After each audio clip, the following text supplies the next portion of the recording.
conteúdo para ilustrar um pouco o que a gente vai explicar.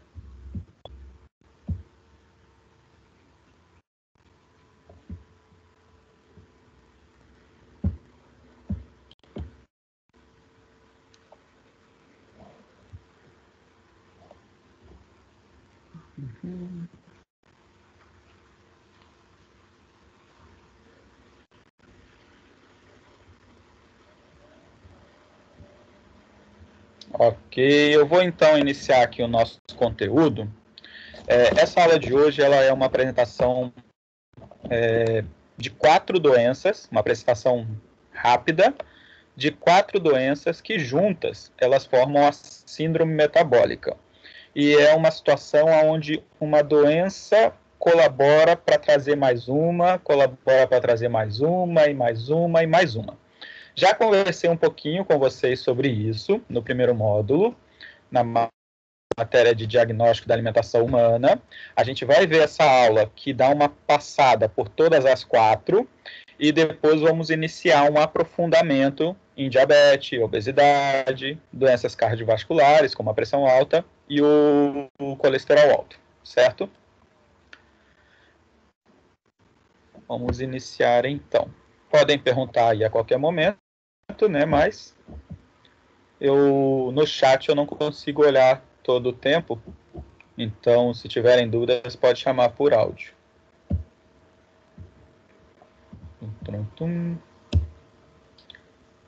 Mas que deu uma travada.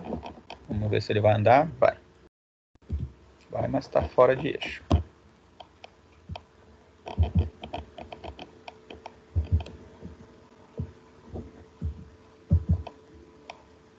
Só um segundo, eu estou ajustando a tela aqui.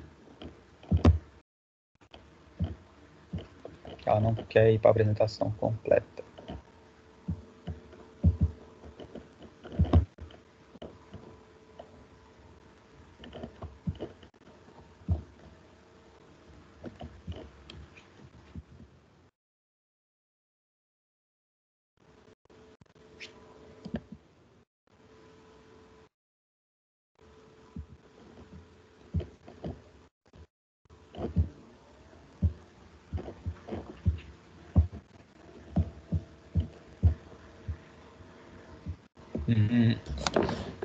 Deixa eu ver se eu vou conseguir abrir de novo ela aqui, que ela não estava indo.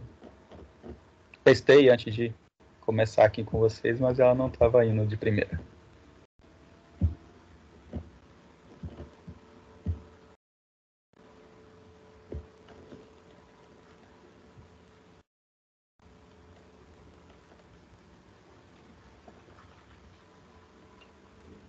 Ela não está ficando tela inteira. Deixa eu ver se eu abrir pelo Press. Agora foi, tela inteira. Ok, vamos começar então. A síndrome metabólica, então, é esse conjunto de doenças que costumam uma colaborar com a outra, uma trazer a outra, né? Então, quando a pessoa já tem obesidade, aumenta a chance de ter diabetes, pressão alta, colesterol alto, e as outras também. Quem já tem diabetes aumenta a chance de obesidade, aumenta a chance de colesterol alto, de problemas renais, e eles vão somando fatores para trazer mais doenças ainda, né? A única notícia boa é que o tratamento é bem parecido para todas elas, né? Muda um pouquinho a medicação, mas a parte de dieta, exercícios e ter um estilo de vida mais saudável colabora no tratamento de todas essas doenças da síndrome metabólica. Então, quais são os principais problemas nutricionais da atualidade? Obesidade, diabetes e a fome, né? A fome ainda é um problema grande. A obesidade e a diabetes acabam trazendo outras complicações, como os problemas cardiovasculares. E aí a próxima grande doença é o câncer, que tem alguns conjuntos ali com a nutrição, algumas interseções com a nutrição, mas tem outras causas mais fortes. Então vamos lá. Né? Sou o professor Delano, vocês sabem, só para fazer parte do vídeo ali. Síndrome metabólica é uma síndrome, né, um conjunto de alterações metabólicas que vão favorecer o surgimento de pressão arterial alta, açúcar elevado no sangue, excesso de gordura corporal e principalmente na região abdominal, e isso tudo vai levar a um cume, né, a um evento cardíaco ou cerebral, principalmente. Dentro dessa definição, não precisam acontecer todas ao mesmo tempo, tá? Alguns critérios a gente já vai poder identificar como síndrome metabólica. Quando ocorre a síndrome metabólica, então, um dos eixos centrais aí é a obesidade, que vai levar a uma distribuição errada de gordura, uma resistência à insulina, que vai acabar com o açúcar alto no sangue, que a gente acaba depois chamando de diabetes. A pressão arterial aumenta porque o sangue está desregulado e isso afeta os vasos sanguíneos, né? Quando afeta lá o cérebro, evento de derrame e consequências, né? Sequelas nervosas e também eventos cardíacos ali com infarto ou agudo e fatal ou com consequências. Além desse eixo central envolvendo a obesidade e esses outros fatores em vermelho, vão ter mais doenças que acontecem ligados à síndrome metabólica indiretamente, né?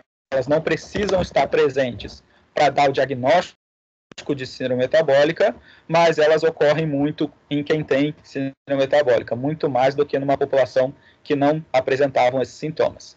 Ovário policístico, ataque cardíaco, gota, fígado gorduroso, disfunções renais, câncer, infecções, uma série de outras doenças que podem se aproveitar dessa situação do seu corpo já fragilizado, né, já enfrentando 1, 2, 3, 4 doenças e vir mais doenças para se aproveitar da situação.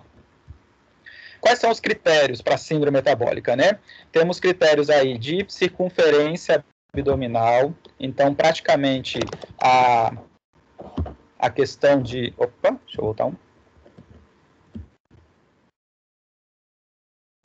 A questão de ter um acúmulo de gordura já um pouco elevado é um dos critérios.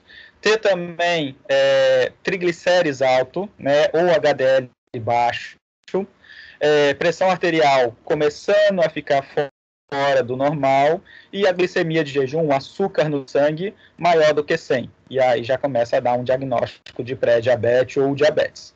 Então, o médico encontrou esses critérios e viu que na mesma pessoa estão ocorrendo, já é um início de síndrome metabólica, já dá para dar o diagnóstico e começar a tratar todas essas doenças de uma vez só. Não dá para encarar um paciente e falar assim, vamos tratar só o diabetes e vamos deixar o resto de lado. Vamos tratar só a pressão alta e vamos deixar o resto de lado. Então, temos que tratar em conjunto todas essas anomalias, esses eventos que estão prejudicando o paciente. Vamos começar pelo diabetes. O diabetes, né, esse aqui no caso da síndrome metabólica, é principalmente o diabetes tipo 2. Existe o diabetes tipo 1, que ele é de um fator genético muito mais forte. No diabetes tipo 1, o que acontece? O seu sistema imune reconhece as células do pâncreas que produzem insulina como errôneas. Ele ataca o seu próprio sistema imune, o seu próprio corpo ataca o seu pâncreas e mata as células que produzem insulina. E aí a pessoa vai ter um diabetes muito forte e geralmente ocorre cedo, já na fase da infância ou adolescência. No diabetes tipo 2, é uma coisa mais lenta, é uma doença de surgimento mais lento, e isso, com o passar dos anos, ela vai se caracterizando, vai se instalando, forma um pré-diabetes, uma resistência à insulina, e depois sim vai dar o diagnóstico do açúcar no sangue alto e o diabetes. O que é o diabetes? É um desequilíbrio de açúcar no sangue, tá? Ele pode ocorrer por falta de hormônio, por complicações nas células, mas o nível de açúcar vai começar a ficar alterado. Antes de acontecer esse nível de açúcar alterado, tem o pré-diabetes, a não ser no diabetes tipo 1.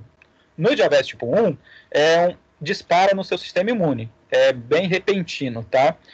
Acontece um evento e o seu sistema imune reconhece as suas células como errôneas, como com problemas, e o seu sistema imune ataca o seu pâncreas e causa o diabetes tipo 1. O diabetes tipo 1 vai ser uma porcentagem bem menor da população. Então, 90% dos diabéticos que a gente tem no Brasil e no mundo, né, são do tipo 2. O tipo 1 é bem mais raro. E uma das grandes diferenças, eles necessitam obrigatoriamente da injeção de insulina. O diabetes tipo 2 pode precisar da injeção de insulina ou não. Sempre que a gente falar em diabetes, eu vou passar para vocês como fonte, como principal fonte mais segura, mais atualizada, a Sociedade Brasileira de Diabetes. Tá? É uma sociedade formada por profissionais, um grupo bastante sério, com muito conteúdo para quem quer, tanto para profissionais quanto para leigos, para os pacientes, para os familiares. Então, sempre que vocês forem estudar sobre diabetes, forem se atualizar, vão na Sociedade Brasileira de Diabetes, e é lá também que é publicada as diretrizes nacionais de tratamento do diabetes. Através de eventos, tem os encontros dos profissionais, é debatido o que surgiu de novo, o que tem de mais concreto nos tratamentos, e aí esse grupo de profissionais vai estabelecer as diretrizes, tá? É atualizado, se eu não me engano, a cada 2 anos, a cada 4 anos, mas se surgir algo novo antes dessa atualização que seja muito concreto, muito benéfico para o paciente, eles publicam antes. Como é que está essa diabetes, né? Como é que tem aumentado esse diabetes e o que a gente espera para o futuro? Então, a previsão até 2030, né, nos próximos anos, é que continue aumentando o número de diabéticos, porque a obesidade, que é uma doença que vem ali lado a lado com diabetes tipo 2, está aumentando no mundo. Então, se permanecer do jeito que está, a gente prevê aí que de 2000 até 2030 aumente em 114%, né? E que a gente chegue aí a 171 milhões, né? Passar de 171 milhões para 360 milhões de pessoas com diabetes. Então, é um tema muito, muito forte na nutrição hoje em dia. O que ocorre no diabetes? Né? Temos duas falhas. Açúcar alto no sangue e açúcar baixo nas células. Então, a célula está sem energia, porque a energia, na forma de açúcar, ficou presa no sangue, não conseguiu entrar dentro das células.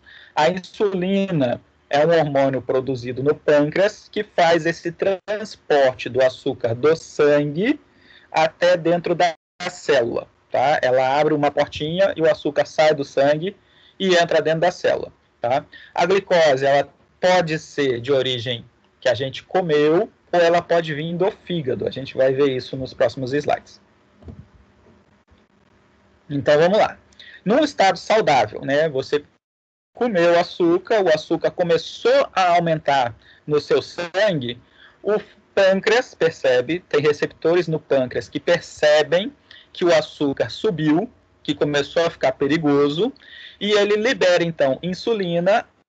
A insulina vai abrir pequenas janelas, essa janela chama GLUT4, pequenas janelas na nossa célula, e esse açúcar vai sair do sangue e entrar na célula. Não exatamente porque a célula precisava, é muito mais para tirar o açúcar do sangue, porque se ele ficar alto no sangue, ele atrapalha o transporte de oxigênio e de outros nutrientes, certo? No tipo 1, né, no diabético tipo 1, as células do pâncreas que produziam o hormônio insulina morreram. Quem matou? O seu próprio sistema imune. Então, o seu corpo matou no seu pâncreas todas as células que produziam insulina. E só lá que produz insulina.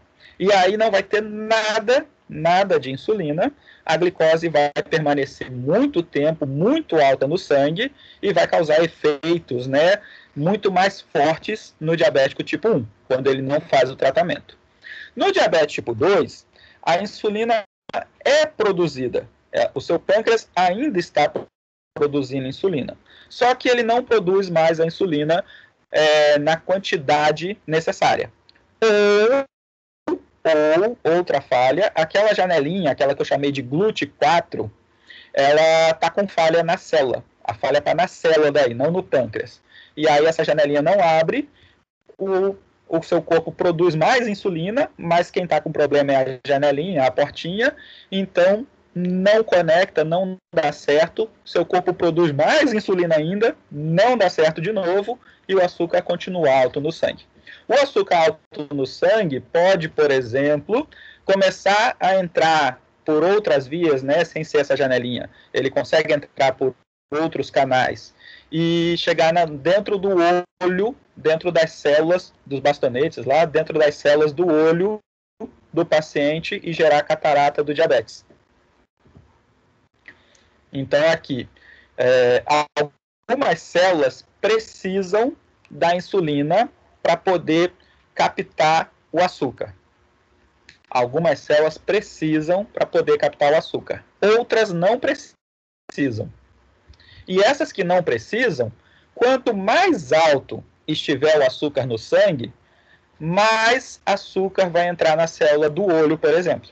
Então, é comum a gente falar com os pacientes diabéticos e ele levar meio que na brincadeira, fazer piada com o tratamento dele. Falar assim, eu medi meu açúcar depois da Páscoa e estava 300. Aí o outro fala assim, meio que vangloriano, sabe?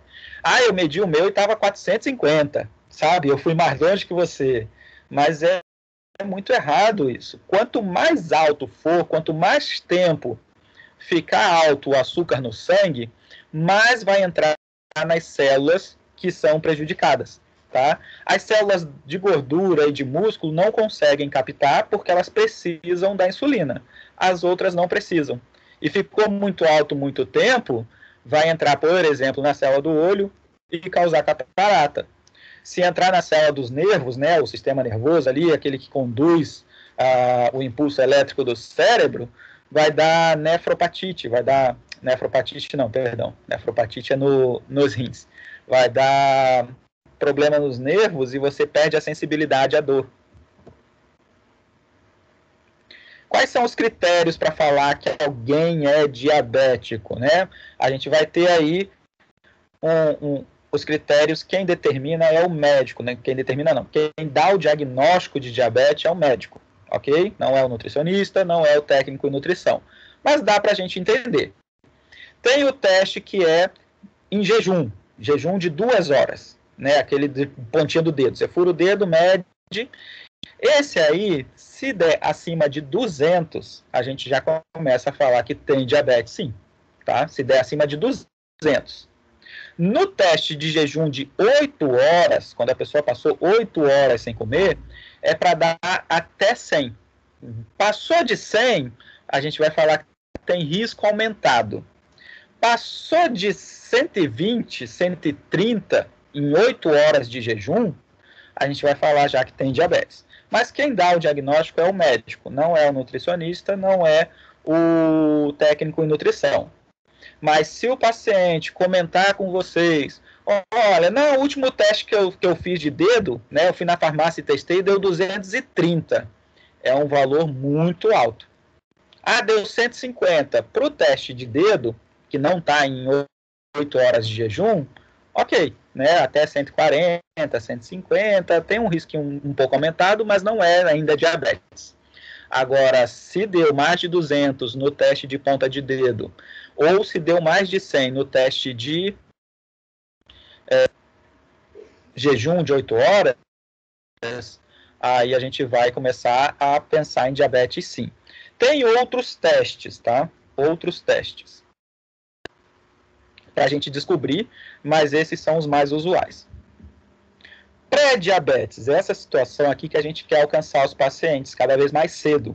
para que ele ainda não tenha desenvolvido o diabetes em si, né? Não está na fase mais avançada do diabetes, tem menos consequências, tem menos prejuízo para a saúde dele, a gente consegue tratar antes e deixar esse diabetes bem para depois na vida, ou talvez nem acontecer. Dá até para curar um pré-diabetes e não virar diabetes. Qual é o teste para identificar o pré-diabetes? Não é o teste de açúcar no sangue, é o teste de hormônio insulina. Então, é um teste que chama HOMA-IS, né? Aquele ali, ó. HOMA-IS não, HOMA-IR, tá? Que é um teste que faz em conjunto com o teste da glicemia em jejum. Então, o paciente vai até o laboratório em jejum de 8 horas, é importante. Não pode tomar aquele cafezinho antes de sair, não pode dormir às 3 da manhã, comer um lanche e fazer o exame às 8. São 8 horas de jejum. E aí, além de coletar o açúcar, além de medir o açúcar no sangue, vai medir também a quantidade de hormônio insulina e vai comparar para ter um índice do HOMA-IR. E aí sim, é um dos testes que acontecem mais em ambulatório. Tem um outro teste ali, o CLAMP, mas ele é bem mais elaborado, é difícil de ter disponível nos ambulatórios, nas redes, mesmo nas privadas. Então vamos aqui, tem uma historinha, um filminho de como é que acontece o pré-diabetes até ele virar diabetes, né? Então, você come açúcar, você aí sem diabetes nenhum, né? Funcionamento normal. Você come açúcar dentro de um total aí na sua dieta de até 60%, 50% de carboidratos. Açúcar aqui, entendam sempre carboidratos, massas, raízes, não precisa ser o açúcar doce, né? Um pudim de leite condensado. Pode ser, eu nem como doce, mas você come muito bolo, muita farinha, muita massa, pode extrapolar esses 60% de carboidrato. Como é que é o prato saudável? Metade salada, 25% carboidrato, 25% proteína. Tá? Até 60% do total de calorias em carboidrato, a gente ainda considera normal. Tem algumas pesquisas aí verificando se isso também já não é um exagero, esses 50%, 60%.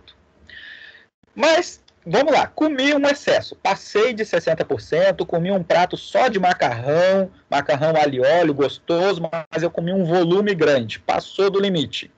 Isso vai se tornar açúcar muito rápido, em 15 minutos já está chegando no meu sangue, na forma de glicose. Então, farinha de trigo, doces, raízes, viram açúcar, viram glicose para o seu sangue.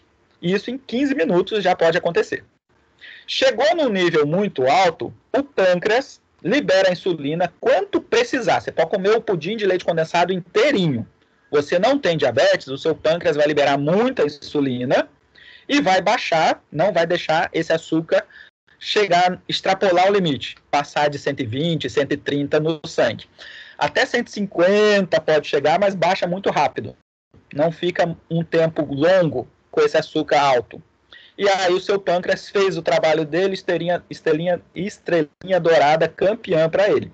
Só que o pâncreas, ele fez o trabalho dele. Mas aí você continua repetindo esse padrão alimentar com consumo excessivo de carboidratos simples. Não é o carboidrato maçã, não é o carboidrato pera, pepino é carboidrato, não é esse é carboidrato complexo. Eu estou falando aqui dos carboidratos simples. Rosquinha, donut, M&M's, refrigerantes, pudim de leite condensado, 1, 2, 3, 4 pães no café da manhã, 6 pedaços de bolo, 4 fatias de pizza, exagero de carboidrato simples. E aí o seu pâncreas vai continuar fazendo o máximo que ele pode para adequar o açúcar no sangue. Então esse açúcar tenta subir, você comeu muito, vai começar a subir, o seu pâncreas trabalha muito, ele se esforça, olha a carinha de esforçado dele ali, né?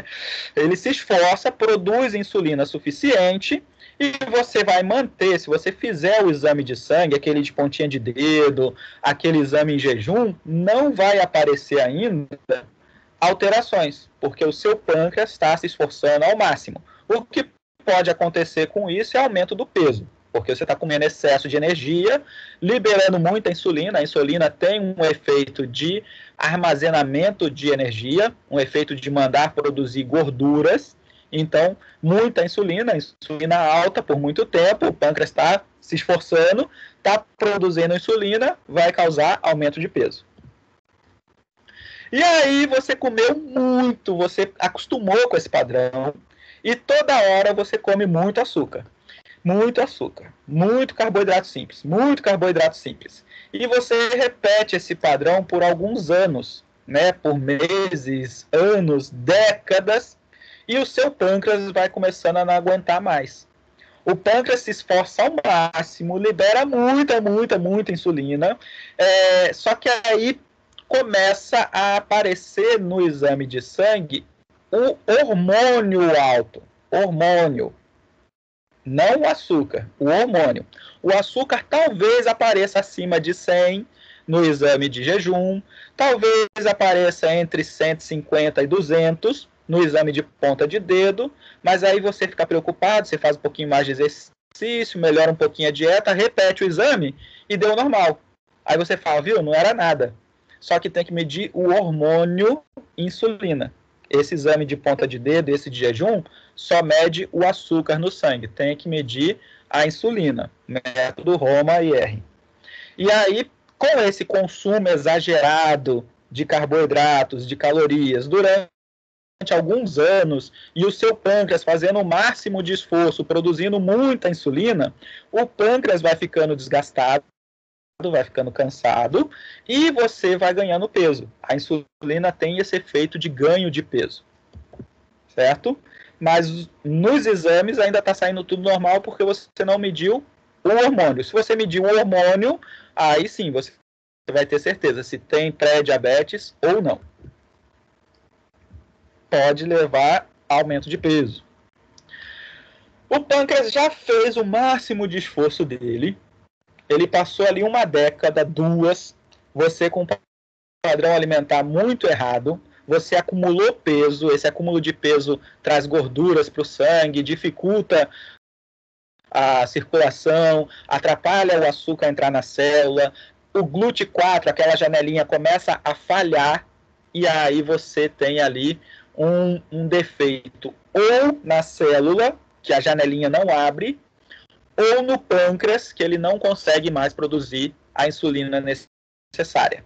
E aí sim, de uma hora para outra vai surgir no seu exame de sangue os valores muito altos, mas não surgiu do nada. Você teve pré-diabetes durante um tempo, você não percebeu, você não fez o exame correto, o médico acabou não pedindo, e aí de repente faz o exame e dá lá 280 de açúcar no sangue. Dá lá 180 de açúcar no sangue em jejum, e aí você já tem o diabetes. E aí o pâncreas não consegue mais voltar para aquele estado normal. Não é só mudar a dieta agora. Você já instalou, você já desgastou o seu pâncreas até um nível que não tem mais volta, certo? Adianta fazer a dieta agora? Adianta, mas não cura, não traz de volta aquele estado normal, aquele estado saudável do seu pâncreas. E aí, quando a insulina é insuficiente ou aquela janelinha, aquele GLUT4, aquela portinha não funciona mais na célula, aí vai ter o diabetes, o açúcar vai ficar alto no sangue. Um dos sintomas é a pessoa estar obesa. Depois de um tempo com diabetes, ela até emagrece. Mas no momento que descobre, geralmente ela estava obesa e começa a emagrecer sem motivo. O exame de insulina, se você fizer o exame do hormônio, vai estar baixo. E você vai precisar de medicação para aumentar a insulina ou injetar a insulina com as seringas. Certo? E aí, né, depois de um tempo, num primeiro momento, no primeiro degrau da diabetes, da doença diabetes mesmo, já passou o pré-diabetes e você está com a doença diabetes. Aí você vai ter ali anomalias como a alteração do perfil lipídico, você muda muito as gorduras no sangue, começa a aumentar, vai aumentar o risco de infecções, porque o seu sistema imunológico não está funcionando direito, porque tem muito açúcar no sangue, pode surgir pé diabético, doença renal, problema de circulação, problema nos olhos, impotência sexual, neuropatia diabética, que é aquela que quando acerta os nervos, os neurônios, né, os axônios, que são as prolongações dos neurônios, e você não sente mais direito à dor, não tem mais sensibilidade na ponta do dedo, no pé, fome excessiva, nervosismo, sede excessiva, toda hora bebe água, toda hora vai no banheiro, toda hora bebe água, toda hora vai no banheiro, começa a emagrecer do nada. E aí que a gente fala que começou a emagrecer, pode ser diabetes? Pode, mas aí já é o diabetes num degrau mais alto. Né? Num primeiro momento, geralmente o diabético tipo 2 era mais gordinho e permaneceu gordinho durante alguns anos, algum tempo, instalou pré-diabetes, e aí quando o pâncreas desiste e começa a não produzir mais a insulina, aí como não tem a insulina, aí você não tem mais aquela ordem de produzir reservas, começa a gastar. E aí você começa a emagrecer sem motivação, né? Sem fazer dieta, sem mudar muito a sua vida, do nada você começa a perder peso. E aí perde peso muito rápido, vai procurar saber o que é, se tem alguma doença, e tem, é o diabetes. Num nível mais profundo, você vai aumentar até o nível de cetona no sangue, né? Que a gente vai falar já disso, e vai causar cetose diabética. Aí dá confusão mental, a pessoa pode entrar em coma e até morrer se não tratar o diabetes. Por açúcar alto e por falta de insulina e por cetose, né, por acidez no sangue. Quais são as consequências, então, de estar diabético, de estar com esse açúcar alto no sangue? Acidente vascular cerebral, cegueira, glaucoma, retinopatia diabética, catarata dos diabetes, danos permanentes ao rim, o rim também não volta a funcionar 100%, depois que você destruiu, ele não retorna, ataque cardíaco, neuropatias periféricas, que é o tal do pé diabético, e dificuldade de cicatrização. Aqui é um exemplo, assim, muito forte do que pode acontecer quando a gente tem diabetes. Essa neuropatia diabética, ela afeta os seus nervos, as partes sensíveis do seu corpo. Então, se você tiver uma pedrinha no seu sapato, se você tiver um machucadinho na sua unha, se você foi fazer a unha lá e cortou a cutícula um pouquinho mais fundo lá e fez uma ferida, já fica doendo que você quase não aguenta pôr sapato. E o diabético, ele consegue ter esse tamanho de furo no pé e continuar andando. Por quê? Porque ele não sente mais dor. Os nervos que sinalizavam dor ali naquele pé morreram. Eles estão entupidos de açúcar. Eles não exatamente morreram, mas eles estão sobrecarregados de açúcar e por isso eles não funcionam bem. Por que eles encheram de açúcar? Porque a célula do nervo não precisa da insulina para entrar açúcar. Então o açúcar ficou alto, entra mais açúcar. Está mais alto, entra mais açúcar. Está mais alto, entra mais açúcar ainda. E aí você tem diabetes, o açúcar fica alto muito tempo, vai causar esse tipo de complicação. Se não chegar oxigênio, se machucar, vai acabar tendo que amputar, ele necrosa. Aquela pele morre e começa a apodrecer dentro aquele músculo, aquela pele começa a apodrecer ainda com o seu dedo ali. E aí vai ter que amputar. Qual é o nível de risco disso acontecer? É diretamente proporcional ao quanto de açúcar você tem no sangue. Quanto mais alto chega o açúcar no sangue, quanto maior o percentual de sangue poluído pelo açúcar, maior a chance de você ter uma complicação pelo diabetes. Então aqui esse gráfico aqui do lado com as setinhas coloridas ali, com as linhas coloridas, é cada problema e qual a chance qual o nível de risco dele acontecer de acordo com o percentual de sangue poluído pelo açúcar. Então, no nosso sangue, a gente tem células chamadas hemácias, e nessas hemácias elas têm a responsabilidade de transportar oxigênio, são os glóbulos vermelhos, as hemácias, transportam oxigênio. O açúcar alto no sangue, ele gruda na hemácia, e essa hemácia ela pode ficar viva, circulando com o açúcar grudado durante 3 meses. Esses 3 meses ela vai circular sem função nenhuma. Sem função nenhuma.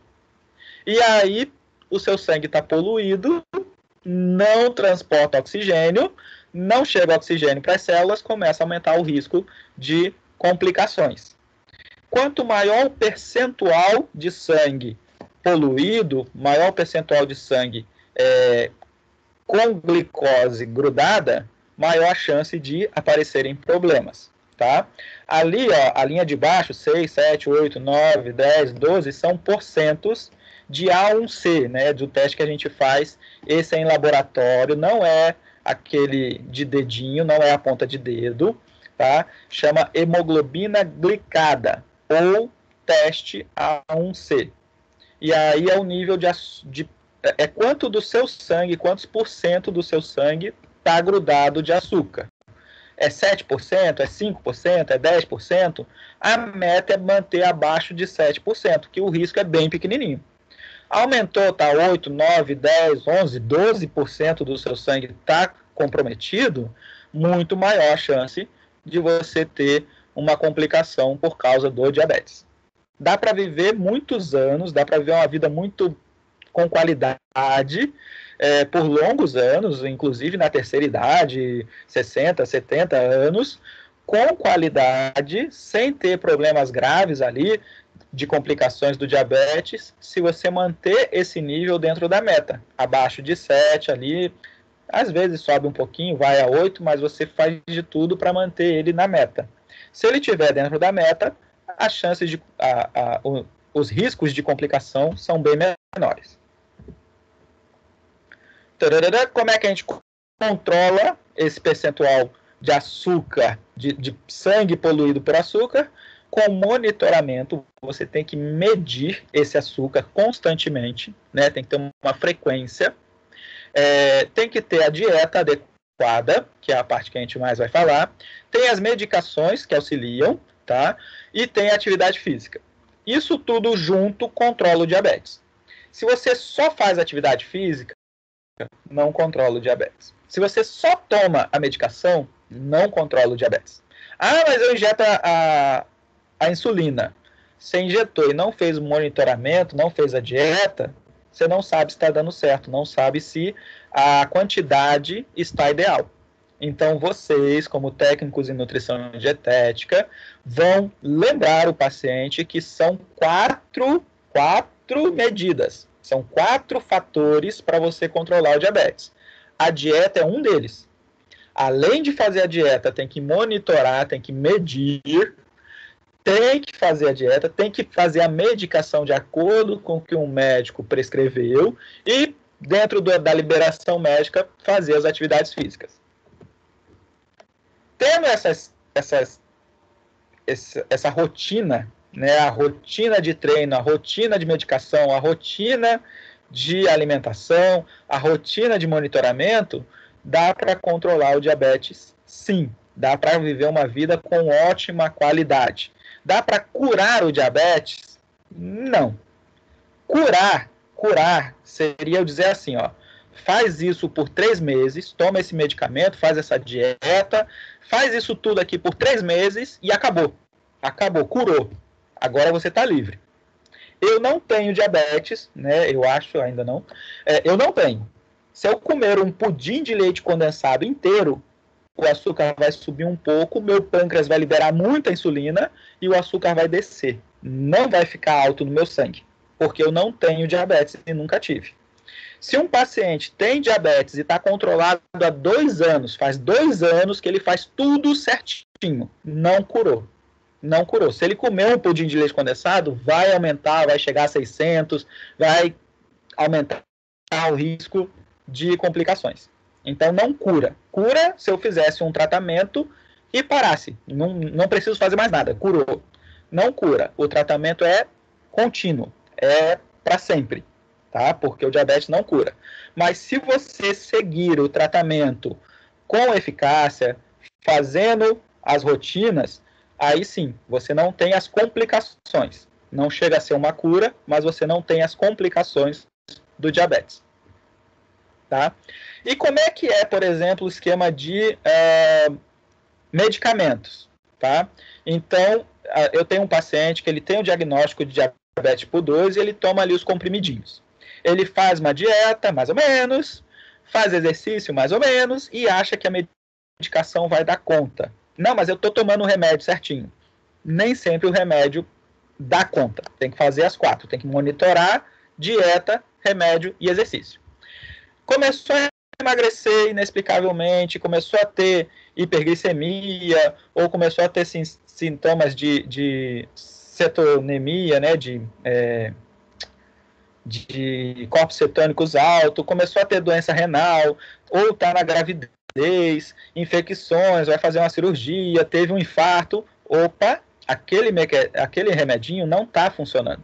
Dá para saber antes monitorando, mas aí não monitorou direito, não fez dieta, tomou os remédios, não fez exercício, não vai ser suficiente. O médico passa primeiro um agente oral, um comprimidinho. Não deu certo, passa mais um comprimidinho. Então você vai estar tomando 2. Não deu certo, passa mais um. Vai estar tomando 3. 3 tipos de medicamento diferente. Não deu certo ainda continua com açúcar alto no sangue, ainda continua com aquele percentual alto, o médico vai passar insulina. Injetável. Todo dia, injetar a insulina. Tá? E aí, o paciente vai achar ruim? Um pouquinho, porque é chato. Mas vai ter eficácia. Vai proteger ele dos sintomas, dos problemas que o diabetes traz. Não adianta dar só os remédios, que é fácil de fazer, é só tomar o remédio, mas não ter eficácia, não ter eficiência. Tomei o remédio durante 5 anos e mesmo assim tive as complicações. Não adiantou.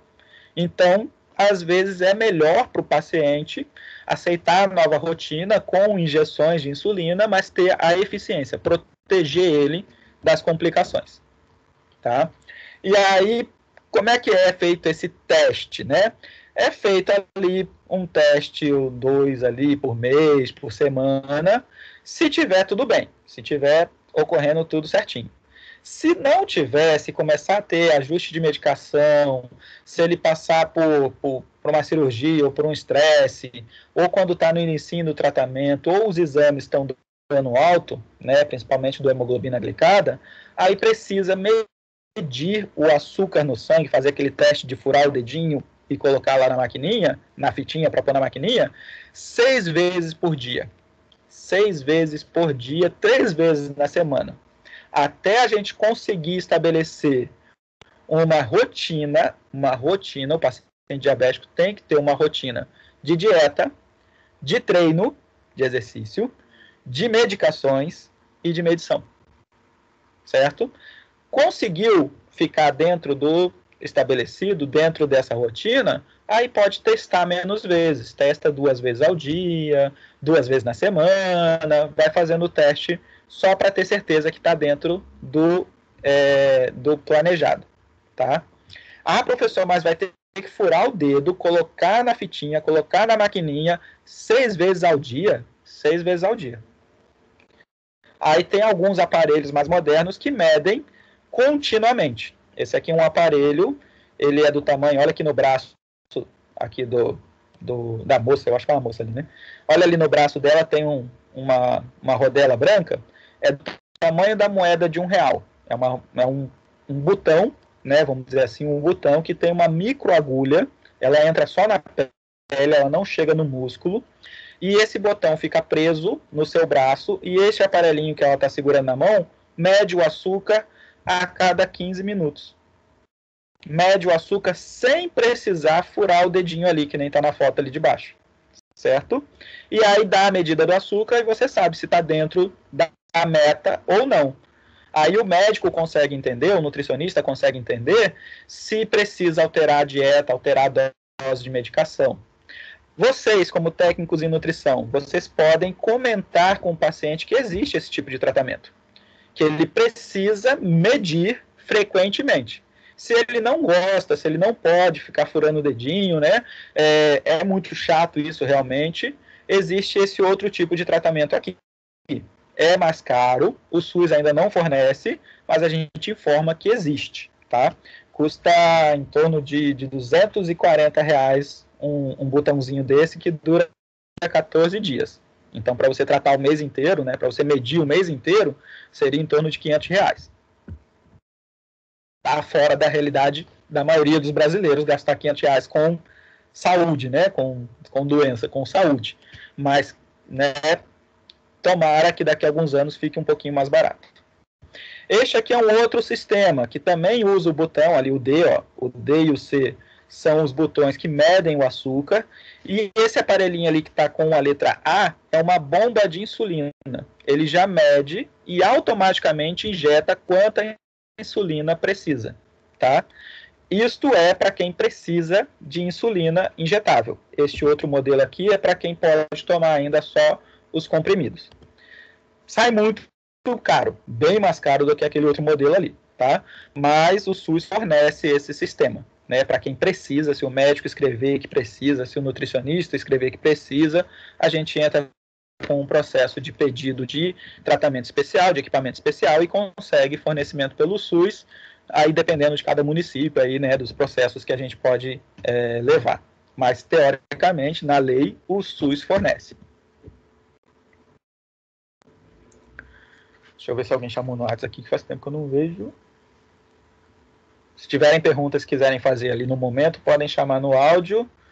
E se não tiverem, eu leio ali no chat depois as perguntas que vocês escreveram. Então, o diabético ele vai ter que equilibrar a vida dele entre saúde e prazeres, né?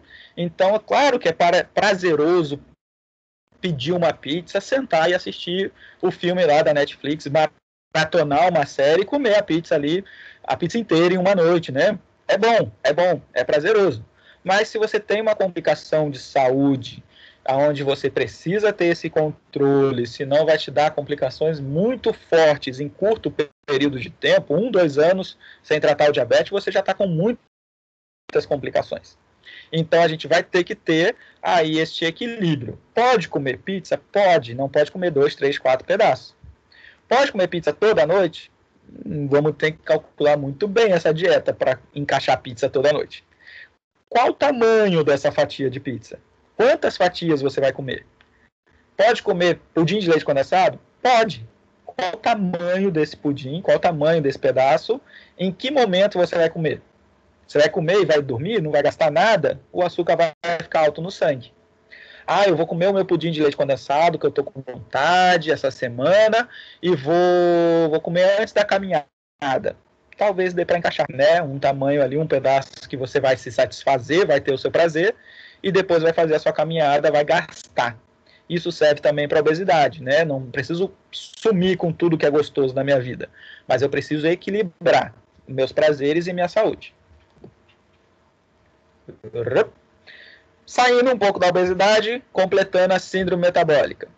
Então, da diabetes e completando a síndrome metabólica. Vamos para a obesidade. A obesidade visceral, a obesidade que fica ali perto da barriga, perto das vísceras, dos órgãos, ela causa lipotoxicidade, tá? Ela produz um tipo de gordura, né, de citocinas pró-inflamatórias, de uma sinalização proveniente dessas gorduras, que é tóxico para o organismo. Isso causa efeitos que são adversos à nossa saúde, certo? Então, só de estar obeso, você já tem um problema de saúde. Ah, mas existe o obeso saudável, existe o gordinho saudável. Existe o gordinho que ainda não apresenta outras doenças, mas ele já tem uma doença que é a obesidade, e isso por si só já traz um quadro inflamatório maior, já traz uma situação do seu corpo pró-inflamatória, ele já está preparado para inflamar a qualquer momento.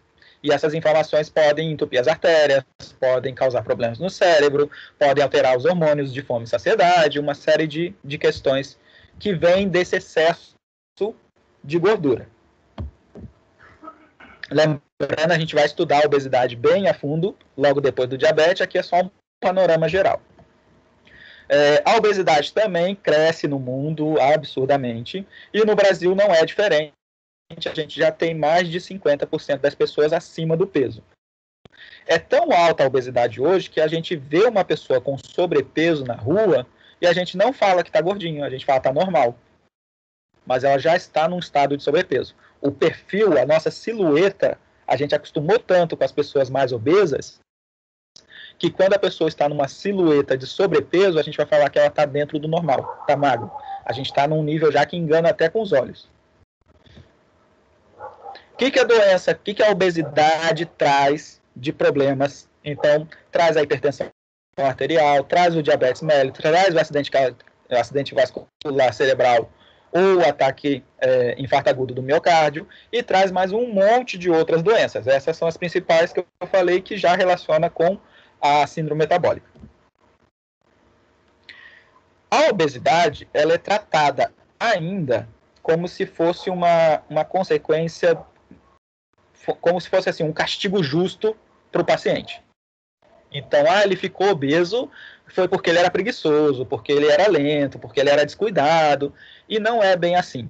Tem hormônios, tem situações genéticas que vão te empurrar para a obesidade com muita força, né? Apesar de você ter um estilo de vida semelhante ao de todo mundo. Algumas pessoas têm uma genética maior para ser obeso, tá? Não é questão de preguiça, improdutividade, descuido, eles tinham maior chance de ter obesidade mesmo. E aí, esse obeso, né, essa obesidade, quando ela está na região abdominal, né, quando está na região da barriga, ser obeso um pouquinho nas pernas e ter ainda a barriga mais enxuta, tem um risco menor. Porque essa obesidade, essa gordura nos órgãos, é o que traz mais problemas para a saúde. Por exemplo, aqui um coração, né, saudável, um coração com um nível normal de gordura e um coração com excesso de gordura. Ele fica bem diferente, altera a morfologia dele, altera a relação de força dele, e aí pode causar problemas circulatórios. Aqui, exemplos, né, de gordura, como ela se distribui no corpo. Aquilo tudo amarelinho ali naquela... Não é uma imagem que foi alargada só, tá? Não está desproporcional aqui. Aqui está proporcional. Então, aquele monte de pontos amarelos ali no abdômen da imagem mais com a silhueta maior, é gordura. Né? Foi colorido, né? Uma tomografia, foi colorido em amarelo ali as partes onde é gordura. Olha o tamanho do coração, olha como os órgãos estão comprimidos, olha a dificuldade ali para poder o músculo crescer, o músculo atuar por causa do excesso de gordura. A obesidade, então, por si só, já é uma doença e ela é complexa e tem vários fatores que a causam. Né? A genética é uma delas, é um dos fatores, hormônios é outro fator, mas o que a gente pode mudar nisso, a gente não pode mudar a nossa genética. A gente pode até tratar problemas hormonais, mas o que a gente pode mudar é o nosso estilo de vida, nosso estilo de alimentação, de atividade física e etc. Então, vai ter fatores de sedentarismo, fatores emocionais, como depressão, uma dieta inadequada, mas o que a gente pode mexer nisso aqui é dieta, exercício e tratar o que der para tratar, ali, hormônios, etc. A genética a gente não consegue mudar. Então, existe metabolismo lento? Existe, mas não é porque você identificou que o seu metabolismo é lento que você vai desistir, falar, ai, nossa, eu que dei azar, né? E agora, fazer o quê? Fazer o quê? Você vai ter que se esforçar mais. Porque é o seu barquinho que veio furado, é o seu corpo que veio com alguma dificuldade.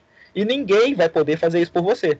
Aquele rapazinho ali de verde com o barquinho furado, se ele não tirar a água do barquinho, ele vai morrer afogado. ele precisa se esforçar mais. Se você identificou que o seu metabolismo é lento, se o médico identificou isso, diagnosticou, se o nutricionista comentou, nossa, você tem um metabolismo mais lento do que a maioria das pessoas. Você entenda isso como você vai precisar fazer mais esforço do que as outras pessoas. Por quê? Pela sua saúde, tá? Tem a causa genética, tem as causas hormonais, mas invariavelmente uma coisa que aconteceu, você comeu mais do que gastou. Não estou dizendo que você foi guloso, que você atacou a geladeira de madrugada, que você mentiu para o nutricionista, que estava comendo pouco e comeu muito, mas às vezes a gente se engana. Então, às vezes, uma porção de comida pequena tem muitas calorias e uma porção de comida grande tem poucas calorias. A gente vai ver isso aqui na sequência. Geneticamente, existem várias combinações genéticas que podem empurrar um indivíduo para a obesidade. Esses dois ratinhos aqui foram criados na mesma casinha, na mesma jaulinha, e eles tiveram a mesma oferta de comida, tinha comida à vontade o dia inteiro. Só que o ratinho branco não tem problemas genéticos de obesidade, e o ratinho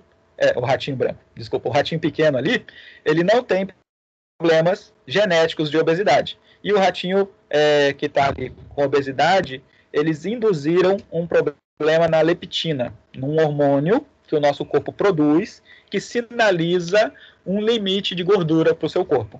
Sem esse hormônio, o seu corpo não sabe o limite de gordura adequado. Ele não sabe se tem muita ou pouca gordura. Então, ele quer sempre mais gordura, quer sempre acumular mais. Então, ele aumenta a sua fome, diminui o seu metabolismo, até você acumular mais gordura, mais gordura, mais gordura. Tá? Esse problema da leptina, ele foi testado já várias vezes. Não adianta só suplementar a leptina, só injetar a leptina, porque são problemas nos receptores também. E aí essa pessoa vai ter uma tendência a engordar muito, muito rápido e ter muita dificuldade em emagrecer. Tá? Não estou dizendo que todo obeso tenha esse problema. Tem várias combinações genéticas possíveis que te empurram com mais força ou menos força para a obesidade. Todos esses circulados aí em vermelho são problemas genéticos que podem aumentar a obesidade. Tem até 3 específicos dos ruivos, né? Eu que sou ruivo, fiquei curioso aí com essa informação. Por exemplo, né, pessoas com acúmulo grande de gordura, que sempre ocorreu, né? Historicamente, a gente tem registros históricos, de relatos e também fotográficos de algumas pessoas com um acúmulo de gordura bem grande. E aí, quando você vai estudar a genética dessas pessoas, tem esses problemas genéticos aí, por exemplo, da leptina, que causam esse acúmulo acima do normal. O corpo não sabe o limite adequado de gordura. E aí acaba acumulando muito além do necessário. Não é uma questão de preguiça. Existem pessoas, atletas profissionais, que fazem um esforço olímpico, um esforço de medalha, um esforço de campeão, um esforço assim que 99% da população não faz, não alcança, tá? Quem tem uma medalha olímpica, quem é um campeão de futebol, não é 1% da população que tem isso. Então é um esforço muito grande. E mesmo assim, às vezes, desenvolve obesidade, porque é uma questão genética, uma questão hormonal muito forte. Não estou dizendo que todo obeso tenha isso, tá? Mas pode acontecer. Existem tipos de adaptações musculares diferentes. Então, tem pessoas que têm músculos que são mais econômicos energeticamente. Eles gastam menos energia para cada centímetro cúbico. E tem outras pessoas que o músculo gasta mais energia. É isso que é um dos fatores que altera ali o metabolismo, para a gente falar que a pessoa tem metabolismo acelerado ou metabolismo mais devagar. A regulação da nossa fome é feita por hormônios. Então, tem pessoas que realmente possuem mais fome do que as outras, tá? E aí vai ter medicações ali que podem interagir com os hormônios, interagir com essa fome, com a saciedade, ok? Então, Existe metabolismo lento por causa de hormônio, por causa de tipo muscular, por causa de composição corporal. Quem tem mais músculo, os homens têm uma massa muscular maior, então eles têm um metabolismo mais acelerado do que mulheres, com mesma altura e mesmo peso. Então, um homem de 1,70 m e 80 kg tem um metabolismo mais forte, ele gasta mais energia do que uma mulher de mesma altura e mesmo peso. Só por exemplo. Atletas, o corpo cria uma adaptação para ser mais eficiente, mais potente. Então, geralmente, eles têm um gasto metabólico maior. Pessoas sedentárias têm um gasto metabólico menor. Mas, claro, existem fatores aí genéticos que podem, mesmo um atleta, levar à obesidade, mesmo um atleta. Existem medicações que inibem o apetite? Existem, mas a gente tem que tomar bastante cuidado com elas, porque elas têm um efeito forte, elas fazem parte do tratamento. Quem prescreve é o médico, não é o nutricionista, não é o técnico em nutrição, mas eles fazem parte de uma família de substâncias que pode causar dependência. Então, ali dentro do cérebro, a parte que controla o nosso apetite, os hormônios orexogênicos ou anorexogênicos, os que causam fome ou os que causam saciedade, eles são ali, olha os nomezinhos. Pró-ópio melanocortina. Ópio é da família do ópio, né? Ele é estimulado por ópio. A gente produz isso dentro do nosso corpo, não é o ópio exatamente. É uma substância que age semelhante ao ópio e vai causar ali perda do apetite. Olha esse outro aqui, ó.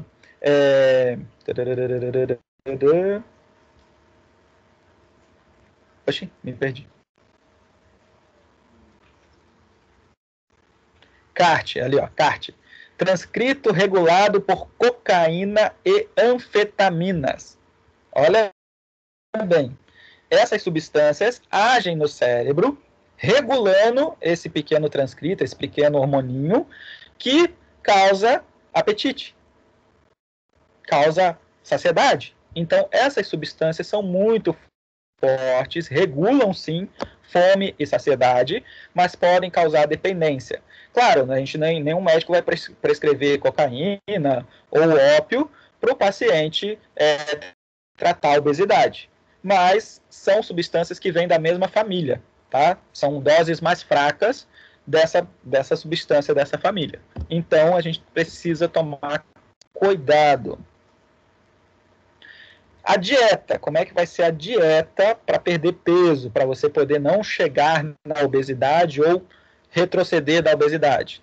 A gente vai precisar daquele prato equilibrado. Por quê? Se você tem o prato equilibrado, você vai ter um preenchimento do seu estômago maior, isso causa saciedade, com menos calorias. Então, olha aqui essa imagenzinha do estômago totalmente preenchido de legumes, 400 calorias. Parcialmente preenchido de carnes, 400 calorias. E quase nada preenchido ali, só sujo de azeite, 400 calorias. Então, a gente vai ter, num prato equilibrado, quantidades de calorias que não vão transbordar, que não vão passar da conta em relação ao tamanho do nosso estômago. Lembrando que o estômago dilata ou retrocede de acordo com o seu padrão alimentar. Quem come um volume grande, o estômago vai estar grande, e quem come um volume pequeno, o estômago vai estar um pouco menor. Também tem a questão de distribuição das calorias em macronutrientes. Então, tem lá a dieta rica em proteína e pobre em carboidrato, dieta pobre em gordura. O álcool, né, as bebidas alcoólicas geram energia. A gente vai falar quais as vantagens de alterar ali, colocar mais proteína, diminuir carboidrato, diminuir gordura, aumentar carboidrato, põe mais gordura porque dá saciedade, as proteínas vão queimar mais, então a gente vai ver isso dentro da parte com um estudo mais aprofundado do tratamento da obesidade. Mas tem alterações ali. Em geral, o que dá mais certo a longo prazo, em curto prazo, tem alterações que já dá para a gente fazer e ter um resultado mais potente em curto prazo. Mas a longo prazo, o prato mais equilibrado, mais adequado para tratar a obesidade é aquele mesmo para tratar o diabetes, o mesmo para tratar o colesterol alto, um prato equilibrado. Aqui os preenchimentos do estômago, né? Como eu falei, se você conseguir preencher o seu estômago com poucas calorias, você vai estar saciado, não vai precisar deixar de comer o que você gostaria, você vai poder degustar ali a sua pizza, mas você vai matar a sua fome, você vai preencher o seu estômago com vegetais. Aqui outro exemplo de calorias, né? A batata frita, cozida ou assada. Muda a mesma quantidade de batata, muda as calorias, porque mudou o acompanhamento, mudou a quantidade de água em cada uma delas. Aqui todos esses pratos, né, desse site aqui embaixo, essa eu já comentei com vocês também, eles montaram os pratos de acordo com 200 calorias. Então, aquela porção ali de biscoitos, né, aquele biscoitinho industrializado ali, tem 200 calorias. Aquela porção ali de salsicha, um pedacinho, tem 200 calorias. Aqui do lado de cá são cenouras, tá? Não são salsichinhas, são cenourinhas.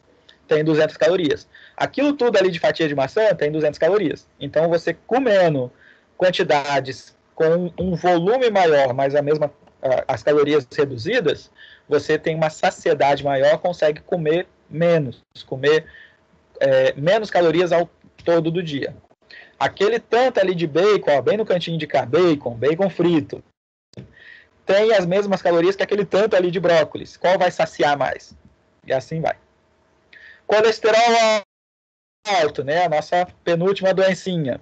Também vem de um distúrbio alimentar. Você comeu mais gorduras, ou tem algumas pessoas que geneticamente produzem mais colesterol. O colesterol em si não é ruim, ele tem funções boas no nosso corpo, mas o excesso começa a acumular nos vasos sanguíneos e começa a obstruir, começa a entupir as nossas artérias.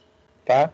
O colesterol ele vem da alimentação ou é produzido no fígado e ele circula em bolsinhas de transporte chamadas HDL, LDL, IDL, VLDL. As mais conhecidas são LDL e HDL. O HDL é o bonzinho, ele tira o colesterol velho do corpo e o LDL distribui colesterol novo. Tá? Aqui, o malvado e o bonzinho limpando e o outro sujando. Não é tão fácil assim, tá, gente? A gente come, na nossa comida tem gorduras, o nosso corpo vai produzir LDL. Se você não comer nada de gordura, nada de colesterol, mesmo assim o seu corpo vai produzir colesterol, a gente precisa de colesterol, ele vai produzir colesterol.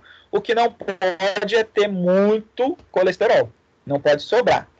Para isso, existe o HDL, uma bolsinha que limpa, e tem o LDL que distribui um novo. Se tiver sobrando, vai ser ruim. O que aumenta o nosso HDL? Comer bastante fibras, fazer exercício e gorduras, geralmente de origem animal, ômega 3, ômega 6 e as gorduras dos peixes. O que aumenta o nosso LDL, o malvado? Comidas industrializadas, excesso de gordura saturada. Ah, mas não pode comer mais carne de frango, professor? Pode, é o excesso que não é legal. Tanto das gorduras industrializadas, quanto das gorduras de origem animal, no geral. Para eliminar colesterol, o HDL tira lá do sangue, tira das células o colesterol velho, transforma em bile. Bile, a gente falou disso semana passada. A bile é um detergente que é produzido no fígado, fica armazenado na vesícula biliar, essa bolsinha aqui embaixo, ó, e aí ela vai para o intestino e ajuda a absorver gordura. Só que chegando no final do intestino, a gente reabsorve a bile, a gente recicla a bile.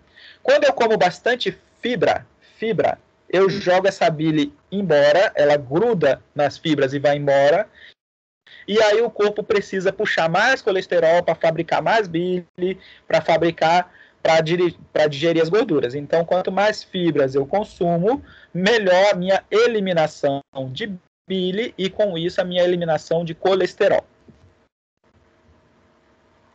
Pressão alta, para a gente acabar.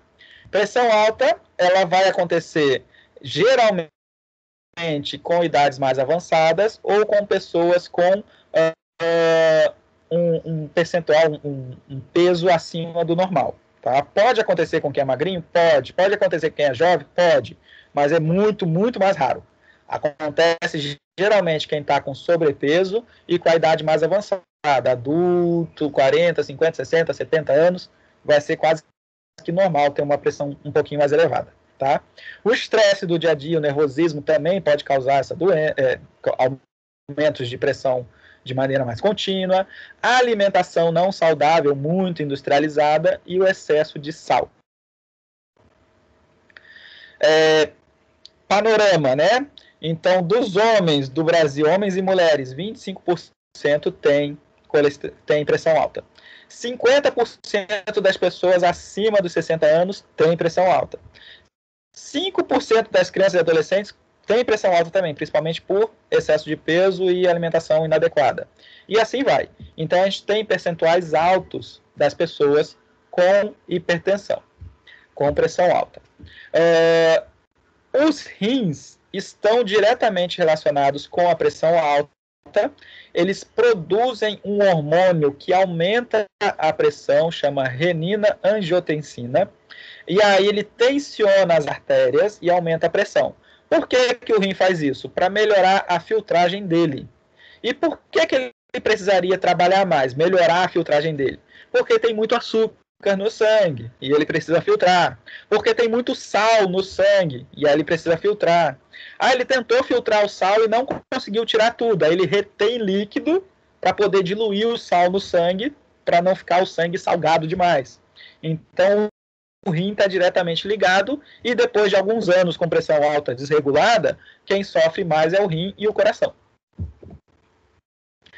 O glutamato monossódico, os temperos industrializados, eles usam muito esse glutamato monossódico. Ele é mais perigoso do que o próprio sal.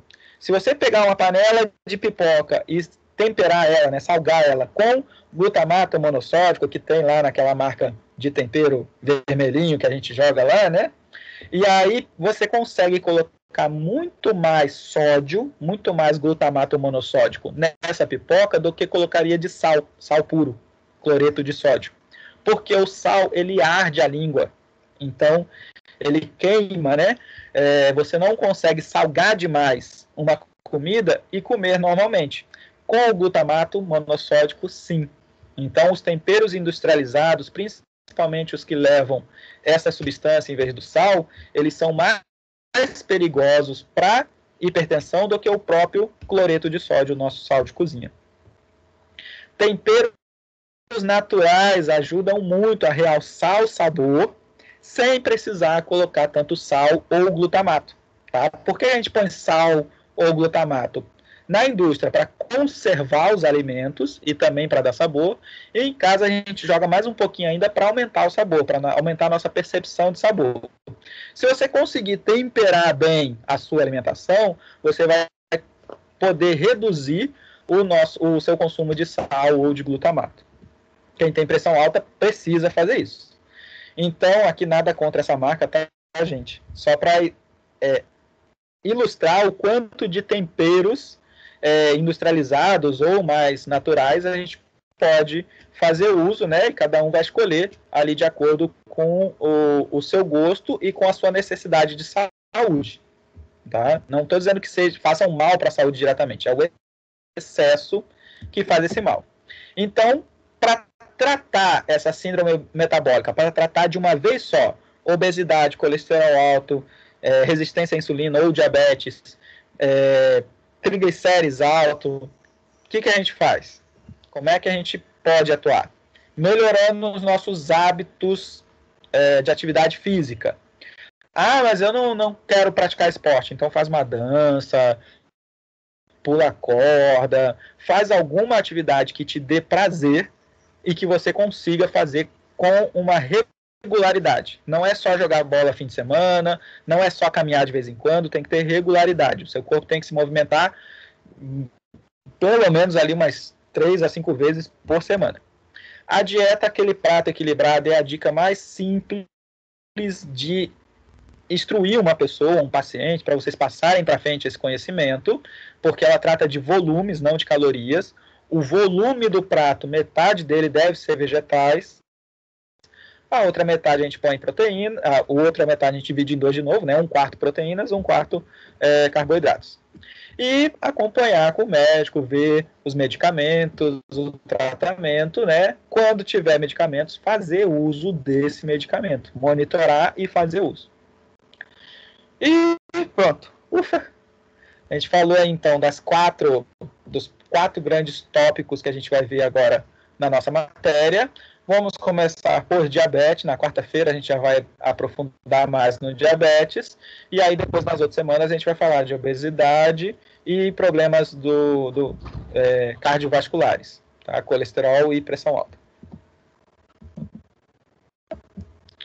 Deixa eu ver se tem alguém ainda no Teams me ouvindo.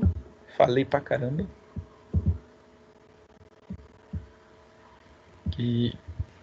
Olá, olha, tem gente aqui ainda.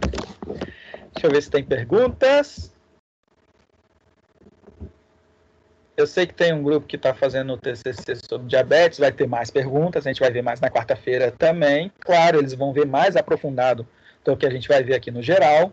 Tem um outro grupo fazendo o TCC sobre temperos naturais, e aí vai se interessar mais, vai pesquisar mais sobre as doenças de pressão arterial, mas no geral a gente vai ver todas elas.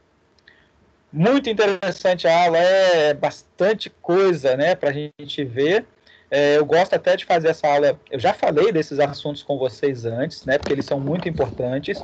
Eu gosto de iniciar esses temas com essa revisão desse quadro geral, da interação entre elas, para vocês verem que é muito importante, quem tem uma, tratar muito bem, para não deixar surgir as próximas. Se surgir, tem que tratar todas elas junto, não dá para tratar uma diferente da outra. Primeiro eu vou tratar o diabetes, depois eu trato a obesidade. Não, tem que ser tudo ao mesmo tempo. E assim, quando a gente começa a melhorar uma, as outras também melhoram.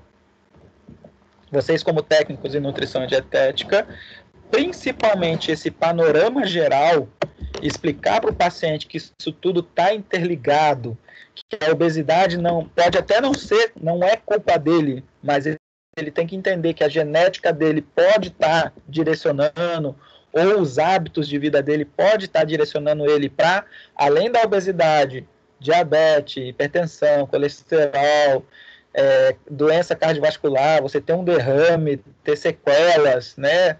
Não conseguir mexer direito o braço, a perna, ficar preso a uma cama ou uma cadeira de rodas, isso tudo não é de uma hora para outra, né? Pode acontecer, você teve um acidente de carro e ficou numa cadeira de roda ou teve sequelas de uma hora para outra, mas geralmente é um conjunto de coisas, é uma bola de neve, vamos dizer assim, que você continuou rodando ela, continuou aumentando ela até ter essas consequências. Deixa eu ver se tem mais perguntas. Ok, já deu 1h20 de gravação. Eu vou encerrar aqui então, mas quem tiver mais perguntas pode fazer ali no chat ou no pessoal, eu continuo respondendo. Muito obrigado, senhores. Desculpa prolongar, mas que eram os 4 temas na mesma aula. Depois a gente vai ver eles mais profundamente. Obrigado. Boa noite. Boa noite.